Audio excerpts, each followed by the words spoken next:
Assalamualaikum warahmatullahi wabarakatuh. Annyeong Yarobun, kami dari kelompok 4 ingin mempersembahkan video praktik bioteknologi pangan. Seorang pepatah pernah berkata, tak kenal maka tak sayang. Maka dari itu biar kita saling sayang, izinkan kami untuk memperkenalkan diri dulu ya. Kelompok kami terdiri dari 7 orang. Siapakah mereka? Muhammad Nurul Fauzi, Ahmad Mauludin Lail, Bagus Pardiansyah, Anissa Putri Wardani, Mesila Islami An-Naswa, Syafira Alia Putri, Felicia Almarayuda. Sebelum kita lanjut praktik, apakah kalian sudah tahu apa itu bioteknologi pangan? Bioteknologi pangan adalah bioteknologi yang digunakan untuk menghasilkan produk makanan dengan memanfaatkan mikroorganisme. Beberapa contoh produk bioteknologi di bidang pangan yaitu tapai, yogurt, keju, tempe, kecap, roti, dan minuman beralkohol. Pada video ini, kita akan mempraktikkan proses pembuatan tapai singkong yao. Tapai dibuat dengan memanfaatkan mikroorganisme yang ada dalam ragi tapai. Salah satu mikroorganisme yang berperan dalam pembuatan tapai adalah Hamir Saccharomyces cerevisiae. Selain Saccharomyces cerevisiae, jamur Aspergillus sp, dan bakteri Acetobacter aceti juga berperan dalam pembuatan tapai. Berikut adalah bahan-bahan yang diperlukan untuk pembuatan tapai singkong. Singkong, daun pisang, ragi, wadah. Ayo kita lanjut ke proses pembuatannya. 1. Kupas singkong dan bersihkan kulitnya.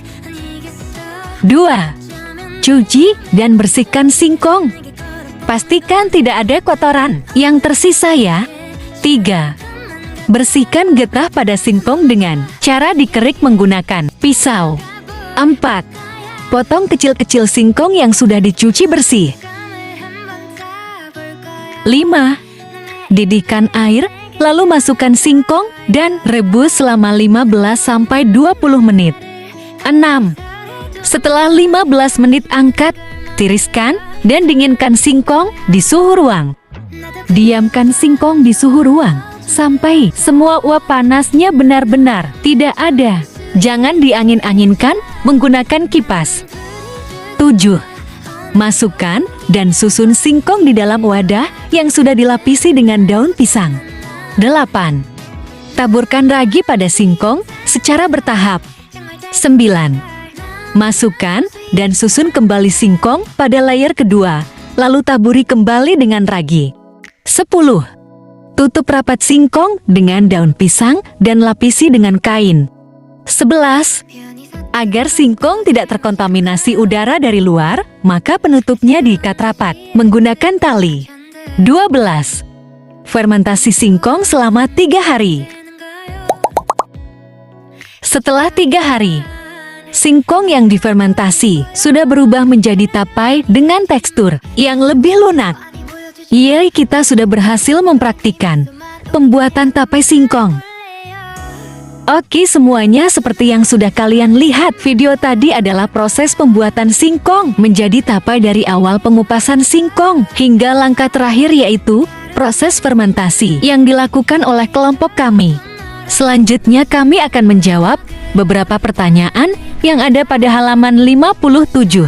Pertama, mengapa dalam pembuatan tapai harus ditaburi oleh ragi?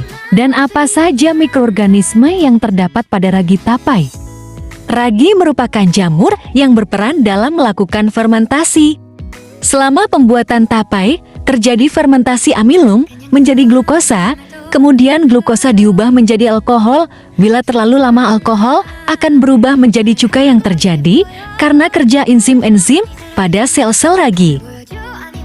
2. Mengapa ragi harus ditaburkan pada saat bahan dalam keadaan dingin?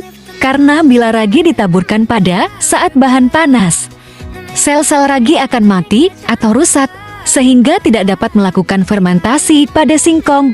Jika ragi tidak tersebar merata, fermentasi tapai tidak terjadi secara merata pada singkong. 3. Mengapa dalam pembuatan tapai harus ditutup rapat? Dan proses apa yang terjadi dalam pembuatan tapai? Dalam pembuatan tapai, wadah harus ditutup agar mikroorganisme yang berperan dalam proses fermentasi dapat bekerja dengan baik dalam memecah amilum menjadi glukosa atau alkohol. Proses fermentasi tapai tidak membutuhkan oksigen atau berlangsung secara anaerob. 4. Mengapa terjadi perubahan tekstur, rasa, dan aroma pada singkong atau bahan lain yang kamu pilih sebagai bahan pembuatan tapai setelah diberi ragi dan difermentasi selama sekitar 3 hari? Pada pembuatan tapai terjadi perubahan tekstur, aroma, dan rasa karena telah terjadi proses fermentasi, yaitu proses pemecahan atau hidrolisis pati menjadi glukosa secara anaerob oleh beberapa mikroorganisme. Apa yang kamu simpulkan berdasarkan percobaan dan diskusi yang telah kamu lakukan? Apa yang dapat kamu simpulkan? Berikut adalah hasil diskusi kesimpulan dari kelompok kami. Dari cara pembuatan tapai singkong dapat mengubah tekstur singkong menjadi lebih lembut dan rasa yang agak asam. Sedangkan pembuatan tapai singkong harus dilakukan dalam wadah tertutup agar proses fermentasi tidak gagal. Baiklah, sekian video praktik dan juga laporan dari kelompok kami tentang bioteknologi pangan. Jika ada kesalahan ataupun kekurangan mohon dimaafkan. Jika ada rasa sayang mohon diungkapkan. Hehehe. Terima kasih atas segala perhatiannya. Wabillahi taufik wal hidayah. Wassalamualaikum warahmatullahi wabarakatuh.